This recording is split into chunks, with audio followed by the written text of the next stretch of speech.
Кыргызстанда бүгүнкү күнгө карата кызамык боюнча эпидемиологиялык абал курчпойдон калып жатканын Саламаттык сактоо министрлиги кабарлайт. Бир эмделбей калып ооруган бала максималдуу 18-20 балага чейин жуктуруп коет. Кызамыктын алгачкы биринчи белгилери сасык тумоого окшош болгондуктан көпчүлүк ата-эне маани бербейт жана ооруканага кеч алып келүүдө. Эмдөө боюнча суроолоруңуз болсо, акысыз кеп кеңеш алам десеңиз, кол борбор күн сайын эртең мененки 8ден кечки 10го чейин иштээрин эске салабыз. Бул номурлар экранда көрсөтүлүүдө.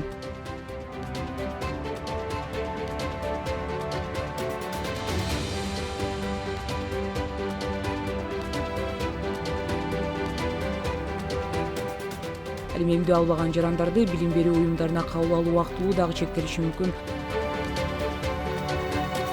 Бул биринчи кезекте мектепке чейинки курактагы балдарга тиешелүү.